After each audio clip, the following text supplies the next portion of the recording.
Welcome everyone. Welcome to another episode of wealth talk by వివేకం. ముందుగా మన topics లోపలికి వెళ్లే ముందు అంటే ముందు వారం పోయిన వారం కూడా చెప్పి ఉన్నాం.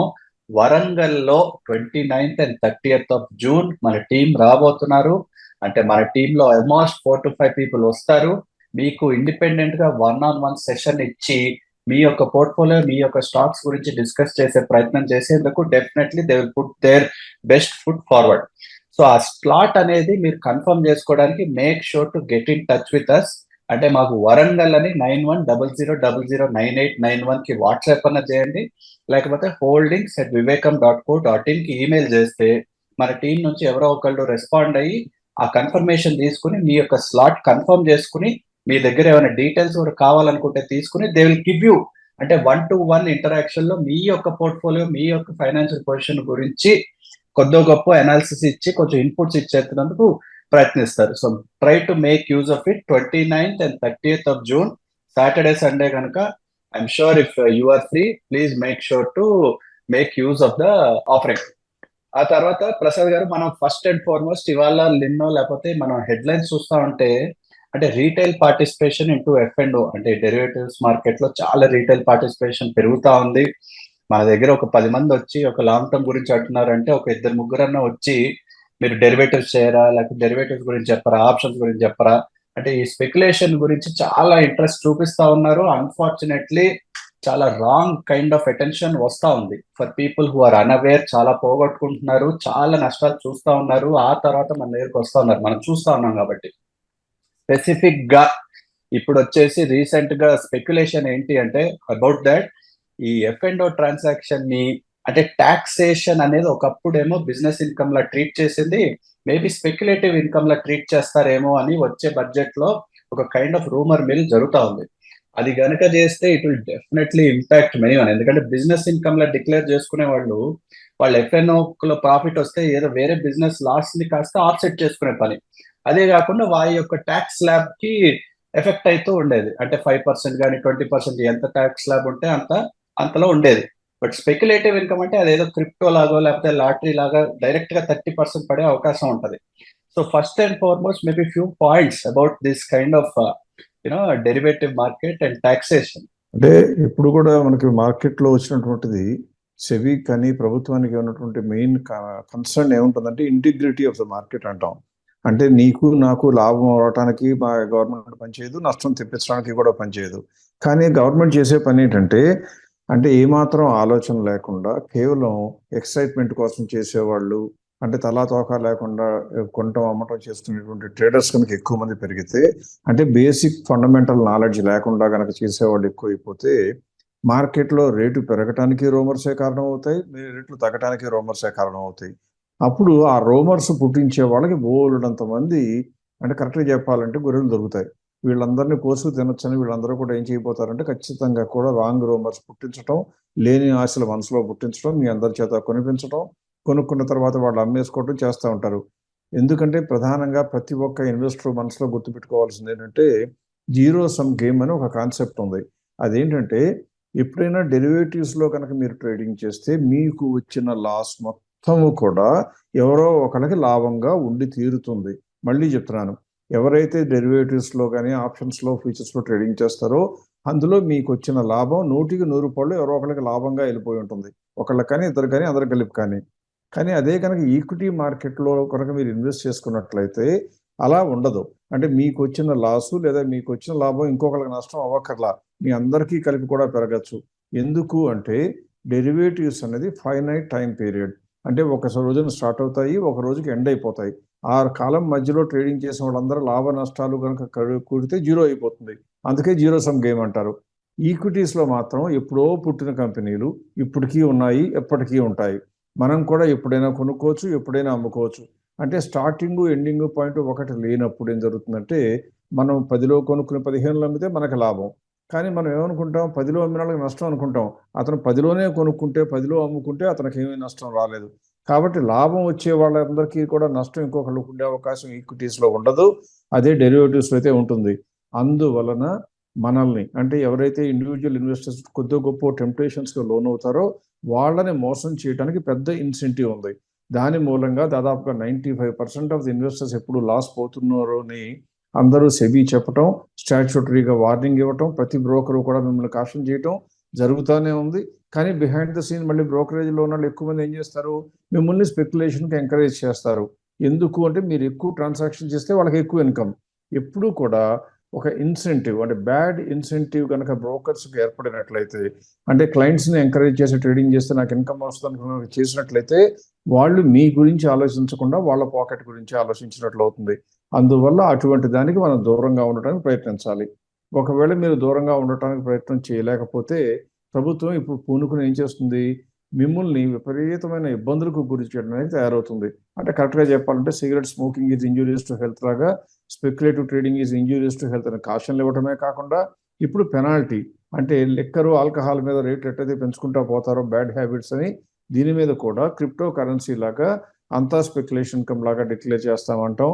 అంటే మీకు ఇందులో లాభం వస్తేనేమో మామూలుగానే ట్యాక్స్ కట్టాలి, స్పెక్యులేషన్ అంటే బిజినెస్ ఇన్కమ్ లాగానే.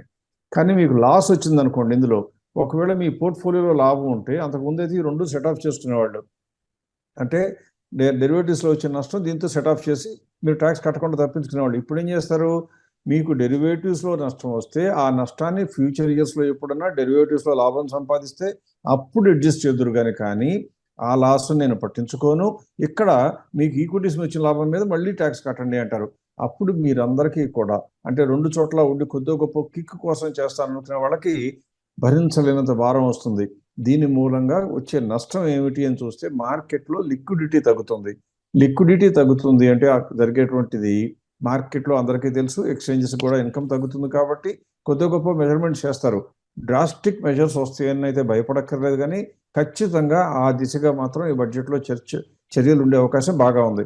అందువల్ల ట్రేడింగ్ చేసే వాళ్ళందరూ ఇప్పటికన్నా కళ్ళు తెరిచి కొద్దో గొప్ప ఇన్వెస్ట్మెంట్ వైపు దృష్టి పెట్టి అందులో వచ్చే కిక్ కన్నా ఇందులో వచ్చే రిటర్న్స్ ఎక్కువ, ఇందులో వచ్చే రిటర్న్స్ కలకాలం ఉంటాయి, అందులో వచ్చేటువంటి కిక్ ఏమో ఒకసారి సక్సెస్ అయితే 9 సార్లు ఫెయిల్ అవుతున్నట్టుగా స్టాటిస్టిక్స్ కనపడుతున్నప్పుడు దానికోసం టెంప్ట్ అవ్వకుండా ఈక్విటీస్ వైపు లాంగ్ టర్మ్ ఇన్వెస్ట్మెంట్ కోసం కనుక దృష్టి మరల్చినట్లయితే మీకు బాగుంటుంది, మీ ఫ్యామిలీ యొక్క ఫైనాన్షియల్ ఫ్యూచర్ కూడా బాగుంటుంది అని అనుకోవాలి. రైట్ అండి. సో మనం అంటే గత కొన్ని వారాలుగా చెప్తా ఉన్నాం, అంటే ఈ ఎమర్జింగ్ మార్కెట్ ఇండెక్స్ అంటే జేపీ మార్గాన్ ఇచ్చే ఇండెక్స్ లో మన ఇండియన్ బాండ్స్ లిస్ట్ అవ్వడం చెప్తా ఉన్నాం. Of course with just a new update about data, అంటే అరౌండ్ జూన్ ఎండింగ్ కల్లా మనకు రాబోయే మన మార్కెట్స్ కి రాబోయే వాల్యూ అరౌండ్ $2 billion. అంటే it is almost the second largest single day inflow అవ్వబోతుంది. సో ఇంత మార్కెట్ ఇంత మనీ వచ్చినప్పుడు మనం ఆల్రెడీ కవర్ చేసాం ఎలా మన ఎకానమీ స్ట్రాంగ్ స్ట్రెంగ్ అవుతుంది, ఆ తర్వాత ఏ ఒక్క సెక్టర్స్ ఎలా ఇంపాక్ట్ అవుతాయని ఆల్రెడీ కవర్ చేసే ఉన్నాం. బట్ ఇప్పుడు మీరు చెప్పినట్టుగా బడ్జెట్ లో స్పెసిఫిక్ గా స్పెక్యులేషన్ గురించి మాట్లాడాం కాబట్టి అంటే బడ్జెట్ కూడా రాబోతుంది. అఫ్ కోర్స్ జరిగిన ఇంటరిమ్ బడ్జెట్ ఇన్ ఫిబ్రవరికి తోడుగా ఇప్పుడు జూలైలో we will get the union budget. ఒక పక్క clarity in terms of ministries ఉన్నాయి కాబట్టి అదే కైండ్ ఆఫ్ ఇంపెటస్ ఎక్స్పెక్ట్ చేయొచ్చు అని చాలా మంది అనుకుంటా ఉన్నారు. But maybe in terms of investor perspective ఈ బడ్జెట్ నుంచి మనం ఏది చూడాలి, ఎటువంటి సిగ్నల్స్ తీసుకోవాలి? ఈ బడ్జెట్ గురించి కూడా మనం స్వల్పంగా చర్చించబోయే ముందు నువ్వు చెప్పిన బాండ్స్ గురించి చెప్తే యశ్వంత్, అది ఈ నెలలో అంటే జూన్ ఆఖరిలో వచ్చేటువంటి నువ్వు చెప్పిన $2 billion is equal to only 1% of the 10% that is the weightage given to Indian bonds. అంటే ఏం జరుగుతుంది, ఈ 2 billion ఈ నెలలో వస్తుందని యశ్వంత్ చెప్పాడు, కానీ రాబోయే రోజుల్లో అంటే ప్రతి నెల కూడా ఒక దాదాపుగా 1% చొప్పున పెంచుకుంటూ వెళ్ళి 10% వరకు వెయిట్ ఇండెక్స్లో కలపబోతున్నారు. అంటే ఏం జరుగుతుంది, ఇప్పుడు వచ్చిన దానికి 10 రెట్లు ఇండియాలోకి డెట్ మార్కెట్లోకి డబ్బులు రాబోతున్నాయి. అలా కనుక జరిగినట్లయితే ఈక్విటీస్లో లాగా మార్కెట్ పడిపోగానే పారిపోవటం, మార్కెట్ బాగుంటేనేమో ఎగిరి దూకటం, అటువంటి వాలటైలిటీ ఉంటుంది కాబట్టి ఫారిన్ ఎక్స్చేంజ్ ఇన్ఫ్లోస్లోనూ అవుట్ఫ్లోస్లోనూ ఈ డెట్ మార్కెట్లోకి వచ్చిన డబ్బులు యూజువల్గా ఇంటర్నేషనల్ ఎక్స్పీరియన్స్ ప్రకారం చూస్తే కనీసం 10, 15 నుంచి 30 సంవత్సరాల దాకా టైం కోసం ఇన్వెస్ట్ చేస్తారు. అంటే స్టెబిలిటీ ఉంటుంది. మన యొక్క ఫారెక్స్ రిజర్వ్స్ విపరీతంగా పెరగటంతో ప్రభుత్వం దగ్గర డబ్బు నిల్వలు ఎక్కువ ఉండటంతో ఏం జరుగుతుంది, ఆటోమేటిక్గా ప్రభుత్వానికి బారో చేసే డబ్బుల మీద చెల్లించవలసిన వడ్డీ తగ్గుతుంది. ఇండియాలో కనుక గ్రోత్ ఎక్కువ ఉన్నట్లయితే అంటే 8%, 9% కనుక 9 లేకపోయినా 8%, 7.5% కనుక మనం గ్రోత్ సంపాదించగలిగితే వాళ్ళకి చెల్లించేటువంటి 6% ఇంట్రెస్టే కడతారు కాబట్టి ఆ తేడా కూడా భారతదేశంలోనే మిగులుతుంది. అంటే డబ్బు వారిది, గ్రోత్ మనది. వాళ్ళకి ఇచ్చే చెల్లింపు వాళ్ళకి ఇచ్చిన తర్వాత వాళ్ళ డబ్బుల మీద సంపాదించిన గ్రోత్లో కొంత మళ్ళీ మన దగ్గరే మిగిలిపోతుంది దేశంలోనే. అలా దేశానికి చెప్పలేనంత లాభాలు వచ్చే అవకాశం ఉంది. అందువల్ల భారతదేశ ప్రభుత్వం దగ్గర ఖచ్చితంగా డబ్బు నిల్వలు పుష్కలంగా ఉండటంతో ఇన్ఫ్రాస్ట్రక్చర్ మీద ఎక్కువ ఖర్చు పెట్టడానికి అవకాశం ఉంది. అది ఆ డెట్ మార్కెట్ మూలంగా వచ్చే ఫాలోఅవుట్. తర్వాత ఇంకొకటి మనం ఇప్పుడు బడ్జెట్ గురించి మాట్లాడితే యశ్వంత్, ఇప్పుడు ప్రధానంగా ఇప్పుడు జరుగుతున్నటువంటి చర్చ అంతా ఎలా ఉందంటే రాబోయే రోజుల్లో, అంటే ఆల్రెడీ ఎలక్షన్స్ అయిపోయి స్థిరమైన ప్రభుత్వం వచ్చింది, అవన్నీ మర్చిపోయారు జనం అప్పుడే. ఆల్రెడీ ఇప్పుడు ఏమంటున్నారు, మహారాష్ట్రలో ఎలక్షన్లు రాబోతున్నాయి, ఇంకెక్కడో ఎలక్షన్లు రాబోతున్నాయి, ఆ స్టేటుల్లో బీజేపీకి కొద్దిగా గొప్ప వీక్గా ఉంటుంది. కాబట్టి బీజేపీ యొక్క ఫౌండేషన్ వీక్ అయిపోతే కేంద్ర ప్రభుత్వ స్థిరత్వం కూడా క్వశ్చనబుల్ అవుతుంది, దానితో కొద్దిగా ఇన్స్టెబిలిటీ వచ్చి మార్కెట్లు పడిపోతాయి అంటున్నారు.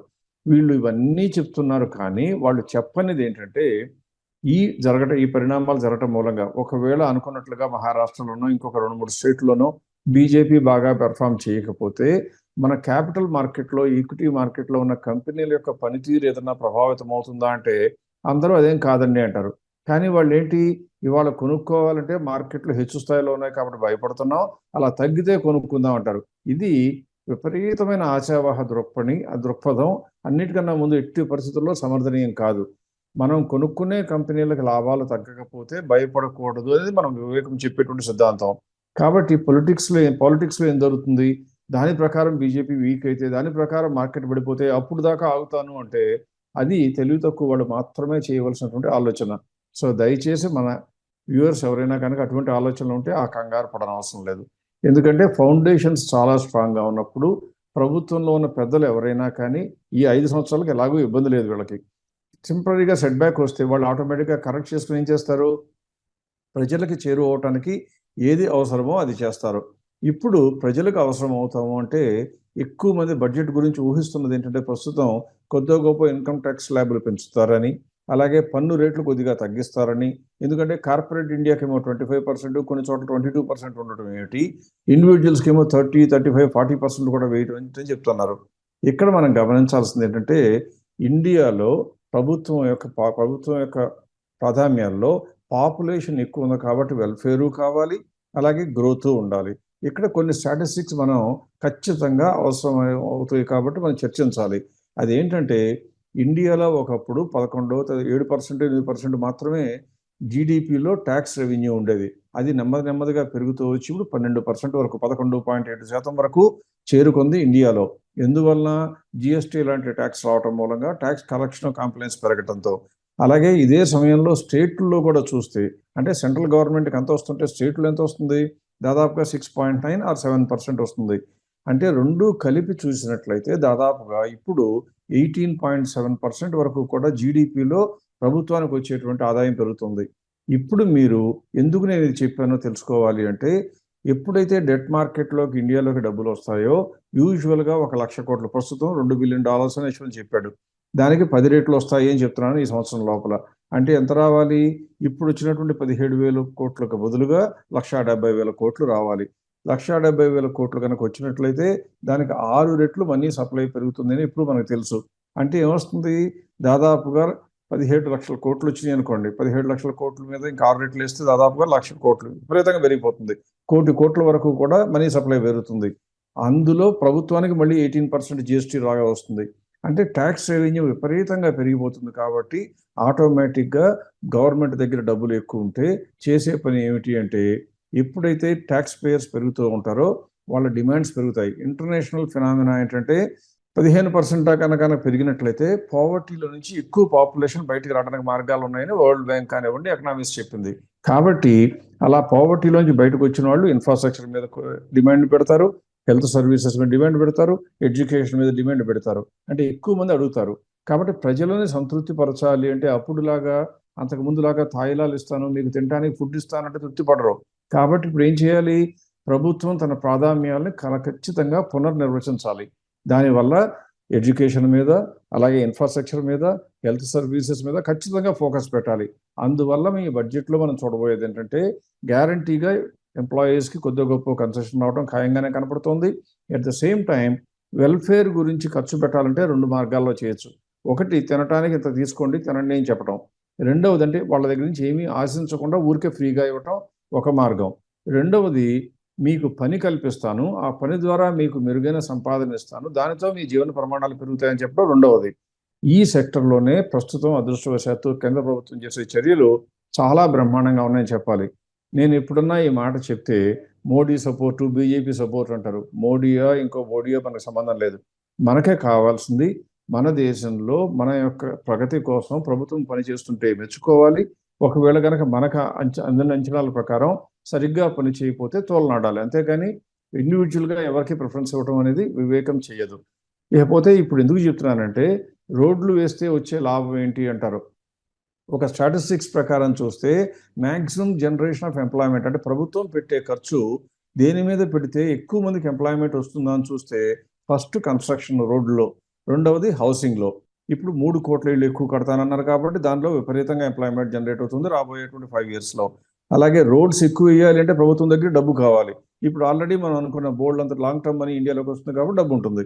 సో అలా రోడ్లు వేస్తే ఎంప్లాయ్మెంట్ జనరేట్ అవుతుంది. దానితో ఫ్రీగా పంచవలసిన రేషన్ పెరగకుండా ప్రభుత్వం యొక్క చేసే పనుల మూలంగా అంటే ప్రభుత్వానికి ఆస్తులు క్రియేట్ అవుతాయి.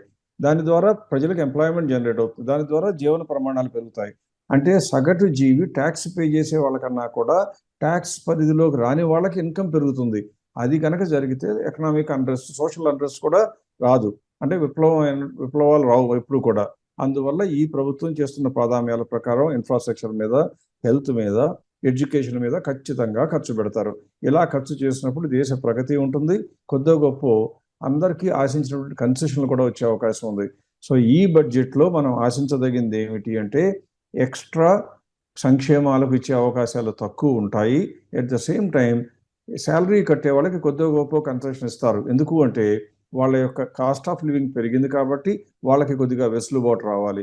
ఇలా గనక జరిగినట్లయితే ఎంప్లాయీస్కి, ఎంప్లాయ్మెంట్లో ఉండే వాళ్ళందరికీ వాళ్ళ డిస్పోజబుల్ ఇన్కమ్ పెరుగుతుంది కాబట్టి దేని మీద ఖర్చు పెడతారు? వాళ్ళకి ఇప్పుడు వరకు అదిమి పెట్టుకున్న కోరికల కోసం ఖర్చు పెడతారు. మోటార్ సైకిల్ పెద్దది కొనుక్కోవాలన్నా, కారు కొనుక్కోవాలన్నా, లేకపోతే ఇంకెవరైనా ఇల్లు కొనుక్కోవాలన్నా వీటి మీద ఖర్చు పెడతారు. అంటే ఎకనామిక్ సైకిల్ అంతా కూడా పరుగులెత్తడానికి అవకాశం ఉంటుంది. సో ఈ బడ్జెట్ నా అంచనా ప్రకారం ఆ కోవలో, ఆ డైరెక్షన్లో నడుస్తుంది తప్ప సంక్షేమానికి పెద్దపీట వేసి మనందరినీ కూడా కంగారు పెట్టే ప్రయత్నం చేయరు. ఆల్రెడీ దాదాపుగా 30% ఆఫ్ ద ఇండియన్ పాపులేషన్కి ఫ్రీ రేషన్ ఇవ్వబడుతుంది. అంతకన్నా పెంచవలసిన అవసరం ఉన్నదా అంటే ప్రస్తుతానికి లేదు. కాస్ట్ ఆఫ్ లివింగ్ పెరుగుతుంది కాబట్టి ఎంప్లాయ్మెంట్ జనరేట్ చేయడం ప్రాధాన్యంగా తీసుకుంటారు. రైట్ అండి. అఫ్ కోర్స్ అంటే మనం రీసెంట్ గా చేసిన ఖమ్మం ఈవెంట్ లో కొంచెం టచ్ చేసాం. Of course first we should thank again everyone. ఆ ఖమ్మం ఈవెంట్ చేసినందుకు చాలా మంది వచ్చారు. చాలా షార్ట్ నోటీస్ ఇచ్చాం. వారం రోజులే ఇచ్చాము. అందరూ వచ్చారు, ఆదరించారు, క్వశ్చన్స్ అడిగారు, ఆన్సర్స్ తెలుసుకున్నారు. So big thank you to everyone who came attended Khammam. అలాగే కొత్తగూడెంలో కూడా ఒక చిన్న సెషన్ చేసాం. దానికి కూడా definitely big thank you to everyone who came. So ఇప్పుడు ప్రసాద్ గారు ఎందుకు ఈ ఖమ్మం కొత్తగూడెం గురించి మాట్లాడానంటే మనం ఆ సెషన్స్ లో మాట్లాడినప్పుడు మనం ఎప్పుడు చెప్తా ఉంటాం. అంటే మన ఫిలాసఫీ ఒక్కొక్క కంపెనీకి ఒక వాల్యూ అనేది అసర్టైన్ చేయటం. దాన్నే మనం ఫెయిర్ ప్రైస్ అంటాం, లేదా ఫెయిర్ మార్కెట్ వాల్యూ అంటాం. సో ఆ ఫెయిర్ ప్రైస్ అని చెప్తా ఉంటాం. కానీ మనకేమో అంటే మనం ఎన్నిసార్లు చెప్పినా క్వార్టర్ కి డేటా వచ్చినప్పుడు అది మార్చి మళ్ళీ ఇంకో రివైజ్డ్ ఫెయిర్ ప్రైస్ అనేది ఇస్తామని చెప్పినా కూడా కొంతమంది అంటే డౌట్స్ కొంచెం చూపిస్తా ఉంటారు. అంటే ఈ ఫెయిర్ ప్రైస్ సంవత్సరానికా, లేకపోతే 2 సంవత్సరాలకా, లేకపోతే మీరు ఇచ్చిన ఫెయిర్ ప్రైస్ నిజంగా రీచ్ అవుతుందా? ఎందుకంటే ఒక పక్కేమో 60%, 70% స్కోప్ టు గ్రో అంటున్నాం కదా. అసలు రీచ్ అవుతున్నాయా, అసలు పెరుగుతున్నాయా అని కరెక్ట్ గా అడుగుతున్నారు. బికాస్ మనం ఎప్పుడు చెప్తా ఉంటాం, ఏ పర్సన్ సేయింగ్ సంథింగ్ ని మీరు ఎంత అనుమానిస్తే మీరు అంత కైండ్ ఆఫ్ ఇన్ఫర్మేషన్ గ్యాదర్ చేసే ప్రయత్నం చేస్తున్నారు. లేకపోతే చెప్పినందుకు చాలా మంది చాలా నెంబర్స్ చెప్తా ఉంటారు. అంటే స్వీట్ గా ఉండే నెంబర్స్ ఇంకా ఎక్కువ చెప్తారు. మీకు నచ్చితే ఇంకా ఎక్కువ చెప్తా ఉంటారు. But you should question, you should ask evidence. So Prasad గారు, మనం ఈ ఫెయిర్ ప్రైస్ అంటే యాక్యురసీ మీద మేబీ కొన్ని ఫ్యూ పాయింట్స్ టచ్ చేయొచ్చా? అంటే ఇప్పుడు యాక్యురసీ కన్నా కూడా యశ్వంత్ వాళ్ళు అడిగే ప్రశ్నలో రిలవెంట్ పాయింట్ ఏంటంటే ఎక్కువ మందికి మన దేశంలో ఉన్న ఇన్వెస్టర్లందరినీ కూడా తరతరాలుగా చేసిన పని ఏంటంటే ఒక కంపెనీ కొనుక్కోండి అని చెప్పటం, దాని ప్రైస్ ఎక్కడో చెప్పి 3 ఏళ్లలో ఇంత రేట్ వస్తుందని చెప్పడం అలా అలవాటు అయిపోయింది. అంటే long term by keep it అంటారు. అంతేకాని వాళ్ళకి ఇన్వెస్టర్లకి తెలివితేటలు ఉంటాయి, ఇన్వెస్టర్లకు కూడా ఆలోచన సామర్థ్యం ఉంటుంది. కాబట్టి ఆ కంపెనీ పనితీరు మధ్యకాలంలో చెడిపోతే అది ఉంచుకోదగిన షేరు కాదు అని చెప్పే ధైర్యం చేయరు. ఎందుకంటే అనాదిగా వచ్చినటువంటి ఆచారం ఏంటంటే బ్రోకర్ల ద్వారానే సలహాలు ఇవ్వబడుతున్నాయి కాబట్టి దానికి ఛార్జ్ చేయడానికి రెగ్యులేటర్స్ పర్మిషన్ ఇవ్వలేదు కాబట్టి ఏం చేశారు అందరూ కూడా ఫ్రీగా ఇచ్చే అడ్వైస్ ఎందుకంతకన్నా ఎందుకు వీళ్ళకి ఇవ్వటం అని ఆ ప్రైస్ కొనుక్కోమని చెప్పడం అందరికీ చెప్పడం. అంటే నువ్వు ఇవాళ వస్తే 100 రూపాయలు కొనుక్కోమంటారు, మీ ఫ్రెండ్ నేను చూసి రేపు వారం రోజుల తర్వాత వస్తే 110లో కొనుక్కోమంటారు, 120లో వస్తే కొనుక్కోమంటారు, 150లో వస్తే కొనుక్కోమంటారు. వాళ్ళందరికీ ఏమంటారు 3 ఏళ్ళకి 200 రూపాయలు అవుతుందండి అంటారు. అంటే ఒక 3 నెలల పాటు బ్రోకరేజ్ ఆఫీస్లో అందరూ హోరెత్తి ఇచ్చేస్తారు ఇదే కంపెనీ కొనుక్కోండి అని. దాని మూలంగా ఎక్కువ డబ్బులంతా కూడా ఒకే కంపెనీలో చేరుకోవడం జరుగుతుంది. దానితో రేటు పెరిగితే అందరూ కూడా ఏమనుకుంటారు వీళ్ళు చెప్పింది కరెక్ట్ అయింది అంటారు. కానీ 200 రూపాయలు అవ్వకుండా ఒక సంవత్సరం తర్వాత పడిపోయింది అనుకోండి 50 రూపాయలకు 60 రూపాయలకు అందరూ కంగారు పడతారు, మొత్తం లాస్ అవుతారు. దీనికి కారణం ఏంటంటే సరైన విశ్లేషణ లేకుండా, ఒక అంచనా లేకుండా, కంపెనీ మీద దృష్టి పెట్టకుండా వాళ్ళు చెప్పిన మాట వీళ్ళు చెప్పిన మాట సాక్ష్యాలు ఏవి చూడకుండా కొనుక్కోవటం మూలంగా వచ్చేటువంటి ఉపద్రవం. ఇందువల్ల మనకు అడిగే క్వశ్చన్ అందరూ కూడా ఏమంటారంటే ఫెయిర్ వాల్యూ ఎంత ఉంటుంది, గ్యాప్ ఎంత ఉంది అని మనం చెప్తే ఈ ఫెయిర్ వాల్యూ ఎప్పుడు వస్తుందని అంటారు. మనం చెప్తూ ఉంటాం కంపెనీలకి ఫండమెంటల్స్ అనేది ఫ్యాక్ట్స్. అందరూ ఒక 2+2 అనేది ఇన్వెస్టర్ చెప్పినా, మనం చెప్పినా, లేదా సూపర్ కంప్యూటర్ చెప్పినా, ఎవరు చెప్పినా 2+2 = 4. మనం చేసేది ఉన్న నెంబర్ల ప్రకారం అంచనా కట్టి ఎంతవరకు ఉండాలో చెప్పి ఆ రెండింటి మధ్యన గ్యాప్ ఎక్కువ ఉంటే కొనుక్కోండి అంటాం. అలా అనగానే ఇది టార్గెట్ ప్రైసా, ఎప్పుడుకి వస్తుంది, సమయం ఎంత అంటారు. నువ్వు చెప్పినట్లుగా మళ్ళీ నెక్స్ట్ క్వార్టర్ రిజల్ట్స్ వస్తే మనం ఏం చేస్తాం, కంపెనీ బాగుందా లేదా చూస్తాం, కంపెనీ పనితీరు చెడిపోతే వెంటనే అమ్మేయమంటాం. అంటే పోయిన క్వార్టర్లో మనమే ఒకళ్ళకి కంపెనీ కొనుక్కోమని చెప్పి అది ఫెయిర్ ప్రైస్ బాగా ఎక్కువ ఉంది కాబట్టి కొనుక్కోండి అని చెప్పిన మనం ఎప్పుడైతే రిజల్ట్స్ చెడిపోతాయో, అంటే మన కూరగాయల్లో కనుక బంగాళాదుంపల్లో ఒకటి చెడిపోతే తీసి పారేయమని ఎలా చెప్తామో అలాగే ఆ స్టాక్ని లెక్క లేకుండా తీసేయమని చెప్తాం. ఎక్కువ మంది ఈ రెండవ పార్ట్ వినటానికి ఆసక్తి చూపరు. ఏం కొనుక్కోమంటారు అని అడుగుతారు తప్పితే ఎప్పుడు అమ్మాలో ఎందుకు అమ్మాలో తెలుసుకునే ప్రయత్నం కూడా చేయరు. అలా చేయకపోవటం మూలంగా చాలామంది మనం గతంలో చెప్పిన షేర్లు కొంటారు, మన ఇన్వెస్టర్లందరికీ అమ్ముకోమని చెప్తాము, వాళ్ళు అమ్మేసి ఉంటారు, అమ్మిన డబ్బులతో వేరే కంపెనీ కూడా కొనుక్కుంటారు. కానీ వీళ్ళు మాత్రం ఇంకా అదే కంపెనీ పట్టుకుని ఇంకా భ్రమంలో ఆశల్లో బతుకుతూ ఉంటారు. అలా కాకూడదు అని ఉండకూడదు అని చెప్పడానికి వీలుగా ఇవాళ నేను చిన్న ఇన్ఫర్మేషన్ ఇద్దాం అనుకున్నాను. ఏంటంటే ఈ జూన్ మంత్లోనే, అంటే ఇప్పుడు నన్ను అడుగుతూ ఉంటారు ఎన్నిసార్లు ఫెయిర్ ప్రైస్ టచ్ అవుతుంది, వస్తుందంటారా అంటారు. ఇక్కడ నేను ఒక స్లైడ్ చూపించబోతున్నాను. ఉన్న వ్యూవర్స్ అందరూ కనుక ఒకసారి స్క్రీన్ని ఫోకస్ చేసి చూసినట్లయితే ఇందులో దాదాపుగా 15-20 కంపెనీలు జూన్ నెలలో, అంటే జూన్ 2024 1వ తారీఖు నుంచి మొదలు పెడితే ఇప్పటి వరకు వచ్చిన డేట్లలో అవి ఆ స్టాక్స్ మేము అనుకున్న ఫెయిర్ వాల్యూ ఏమని చెప్పడం జరిగింది. ఇందులో 2 రకాల కేటగిరీలు ఉండొచ్చు. ఒకటి మార్చి క్వార్టర్ రిజల్ట్స్ వచ్చినాక కొన్న కంపెనీలు కొన్ని దానికి ముందు కొన్నవి, అంటే 23 డిసెంబర్లో వచ్చిన క్వార్టర్ రిజల్ట్స్ ప్రకారమే కొని 24 మార్చిలో కూడా కంటిన్యూ అవుతున్నవి కొన్ని. అంటే మీరు అర్థం చేసుకోవాల్సిందంటే ప్రతి క్వార్టర్కి షేర్లు మార్చవలసిన అవసరం ఉండదు. ఎప్పుడు ఉంటుంది, ఫెయిర్ వాల్యూ వస్తే అమ్ముతాం, లేదా పెర్ఫార్మెన్స్ బాగాలేకపోతే అమ్ముతాం. కానీ ఫెయిర్ వాల్యూ రాకుండా పెర్ఫార్మెన్స్ నెక్స్ట్ క్వార్టర్లో కూడా బాగుంటే నిర్విఘ్నంగా కంటిన్యూ అవుతూ ఉంటుంది. ఇప్పుడు మీరు ఒకసారి స్క్రీన్ మీద ఫోకస్ చేసి చూసినట్లయితే మీ అందరికీ వెసులుబాటు ఇవ్వడానికి వీలుగా నేను దాని ఇండెక్స్ కూడా చేశాను. అంటే మనం అమ్మమని చెప్పిన తర్వాత, అంటే మన ఇన్వెస్టర్స్ అమ్ముకున్న తర్వాత ఇప్పుడు వరకు చూస్తే ఎంతవరకు రేటు తగ్గిపోయిందో కూడా చూపించే ప్రయత్నం చేస్తున్నాను. అందులో మీరు చూస్తే మొట్టమొదటి ఎగ్జాంపుల్, అంటే నేను 2 ఎక్స్ట్రీమ్స్ చెప్తాను. మనం అమ్మిన తర్వాత పెరగవా అంటే పెరుగుతాయి. మార్కెట్లో ప్రైస్ నియంత్రించే కెపాసిటీ మనకు లేదు. మనము మన ఇన్వెస్టర్ అందరం కలిపి ముట్టగట్టినా కూడా మనం చేయలేము. మనం చేయవలసింది మనం వచ్చిన స్టేషన్ వస్తే ట్రైన్ ఎలా దిగుతామో, మనం కొనుక్కున్న ప్రైసు షేరు, మన పోర్ట్ఫోలియోలో ఉన్న షేరు మనం అనుకున్న ధర వస్తే దిగిపోవటం అనేది ఎట్టి పరిస్థితిలో సహేతుకం. అందువల్ల అలా అమ్మాలన్నమాట. ఇప్పుడు మీరు స్క్రీన్ మీద చూస్తే రాసెల్ ఇండియా మొట్టమొదటిది 2023 డిసెంబర్లో ఉన్న కంపెనీ. అప్పటి నుంచి చూస్తే 14th జూన్ నాటికి ఈఎంపీ ఎంత వచ్చింది, 505కి అమ్మేమని చెప్పడం జరిగింది, అమ్మేసుకున్నారు. ఇవాళ మార్కెట్ ప్రైస్ ఎంత ఉంది అంటే ఇవాళ అంటే 21 జూన్ చూస్తే 474, అంటే 6% తగ్గింది. ఇది నా గొప్పతనమో మా గొప్పతనమో అని చెప్పడం లేదు. మనం అనుకున్న ప్రైస్ వస్తే అమ్మేసాం కాబట్టి అలా మనకి ఆ రేటు తగ్గి కనపడుతుంది. అలాగే సిఈ ఇన్ఫోసిస్టమ్స్, హిమాద్రి స్పెషాలిటీస్ అయితే ఇవాళ 21st జూన్నే అమ్మమని చెప్పడం జరిగింది. ఎంతలో అమ్మమని చెప్పాము, 418లో ఇచ్చాం, నిన్న కూడా అదే రేటు ఉంది.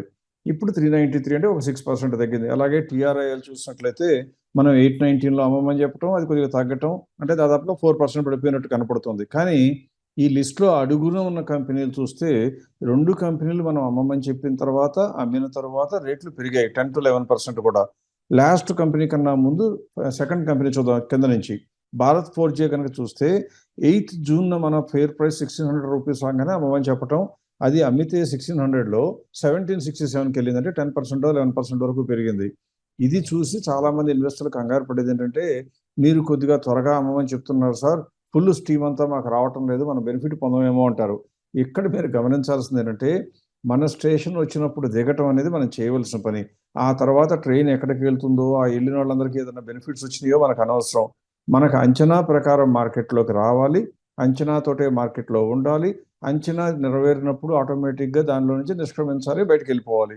అలా చేయటం మూలంగా వచ్చే లాభం ఏంటంటే, ఒకటి డిసిప్లిన్ ఉంటుంది కాబట్టి ఎప్పుడు కూడా ప్రాఫిట్ ఆటోమేటిక్గా బుక్ అవుతూ ఉంటుంది, మొదటి అంశం.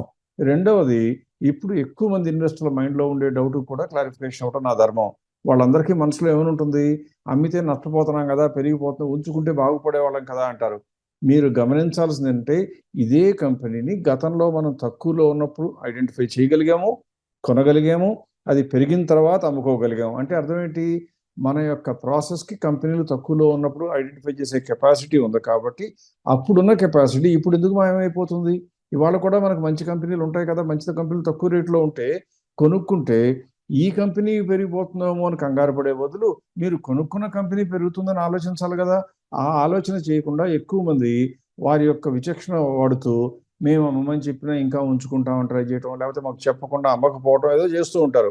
ఇలా చేయటం మూలంగా ప్రాసెస్లోంచి డీవియేట్ అయిపోయి, కొంత ప్రాసెస్ ఆలోచన, కొంత మీ సొంత ఆలోచన, కొంత మార్కెట్ ఇంపాక్టు, కొన్నిసార్లు మర్చిపోవటం, ఇలా అన్నీ జరిగి కలగోర గంపలాగా అయిపోయి చివరికి ఎందుకు లాభం రాలేదో మీకు అర్థం కాదు. మీతో పాటు ఉన్న ప్రాసెస్ చేసిన వాళ్ళకి మంచి లాభాలు, మనశ్శాంతి ఉంటుంది, మీకు మనశ్శాంతి కరువు అవుతుంది, లాభాలు కూడా రాకపోవచ్చు. ఇప్పుడు ఆఖరిగా కొసమెరుపు కింద చెప్తాను, ఇలా అమ్మితే కొన్ని పెరిగే మాట వాస్తవం, అది ఎప్పుడూ జరుగుతూనే ఉంటుంది. ఇప్పుడు ఇదే సమయంలో మనం ఏం చేయాలంటే, అమ్మిన వాళ్ళు ఆ డబ్బును ఖాళీగా ఉంచుకోరు, అలాగే క్యాష్లో ఉంచరు, ఎక్కడో ఇన్వెస్ట్ చేస్తారు మళ్ళీ కంపెనీలో. ఇప్పుడు నేను ఏం చేస్తానంటే, ఇదే June 1 నుంచి, అంటే మీకు ఇప్పటి వరకు చూపించిన లిస్ట్ June 1 నుంచి ఇప్పటి వరకు అమ్మిన కంపెనీలు చెప్పాను కదా, June 1 నుంచి ఇప్పటి వరకు వచ్చిన లిస్టులో టాప్ కంపెనీస్ ఏవి ఐడెంటిఫై చేయబడినాయో చూపిస్తాను. అవి కనుక మీరు చూసినట్లయితే, ఆ కంపెనీలు కేవలం ఈ 20 రోజుల్లో ఎంత మేర పెరిగాయో అర్థమవుతుంది. అప్పుడు పోయిన 10%, మనం అమ్మిన కంపెనీలో మనకున్న 10 కంపెనీలో 20 కంపెనీలో ఒక కంపెనీని అమ్మితే దానిలో పోయే 10% పోయే బదులు ఎంత వచ్చి ఉండేదో కూడా తెలుసుకునే అవకాశం ఉంటుంది. ఇప్పుడు మీరు స్క్రీన్ మీద ఇంకొకసారి దృష్టి పెట్టినట్లయితే, మీకు కళ్ళెదురుగా కనపడేది ఏంటంటే 17 కంపెనీస్ కనపడుతున్నాయి. ఈ కంపెనీస్ అన్నీ కూడా మనం ఐడెంటిఫై చేసి కొనుక్కోమని చెప్పినవి. ఫస్ట్ టైం మన లిస్ట్లోకి వచ్చిన డేట్ రికమెండెడ్ డేట్ అని కనపడుతుంది. అందులో కనుక మీరు చూసినట్లయితే EFC అనేది 5th June వచ్చింది.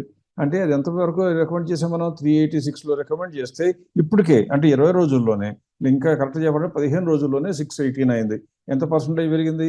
60%. అలాగే దిలీప్ బిల్డ్కాన్ అందరికీ చెప్పడం, అందరూ కొనుక్కోవటం కూడా జరిగింది. వారు 379లో రికమెండ్ చేసి మనం చెప్తే అది ఇప్పుడు 556 కూడా టచ్ అయింది. అంటే అది ఎంత పెరిగింది? 46. అలా చూస్తూ పోయినట్లయితే మీరు 14వ కంపెనీ వరకు, అంటే 17 కంపెనీలు చెప్తే అందులో 14 కంపెనీలు ఈ కాస్త కాలంలోనే మోర్ దెన్ 10% పెరిగాయి. అంటే భారత్ 4G లేదా ఇంకొక కంపెనీ అమ్మిన తర్వాత పెరిగిన 10% కోసం బాధపడాలా, ఇంత పోగొట్టుకోవాలా అంటే మీకు విచక్షణకే వదిలిపెడతాను. అంటే మీరు నేర్చుకోవాల్సింది ఏంటంటే, ఏ కంపెనీ అయినా అన్నిటికన్నా తక్కువలోనే మీరు కొని, మీరు అన్నిటికన్నా ఎక్కువ రేట్లో అమ్మటం అనేది అసాధ్యం, ఎవరి వల్ల కాదు. ఎవరైనా చెప్పినా అదంతా కూడా అబద్ధమే, నా వల్ల కూడా కాదు. మేము చెప్పేదల్లా మనం అంచనాల ప్రకారం దిగటం, అంచనాల ప్రకారం ప్రయాణం చేయటం, అంచనాల ప్రకారం అమ్మి వేయటం, తిరిగి మళ్ళీ ఇన్వెస్ట్ చేసుకుని మళ్ళీ మొదలు పెట్టడం. ఇలా చేసినప్పుడు లాభాలు ఎక్కువ వస్తాయి. అందువల్ల దయచేసి మీరెవరూ కూడా ఫెయిర్ ప్రైస్ ఎప్పటి వరకు అని అడగక్కర్లేదు. ఫెయిర్ ప్రైస్ వస్తే అమ్ముతాం, ఫెయిర్ ప్రైస్ రావాలి, తెప్పించే కెపాసిటీ మీకు నాకు లేదు కాబట్టి ఆ ప్రయత్నం చేయం. ఫెయిర్ ప్రైస్ వస్తే అమ్ముతాం, రాకపోతే రిజల్ట్స్ వచ్చినాక రివ్యూ చేసి కంపెనీ బాగుంటే ఉంచుతాం, లేకపోతే కంపెనీని మార్చేస్తాం.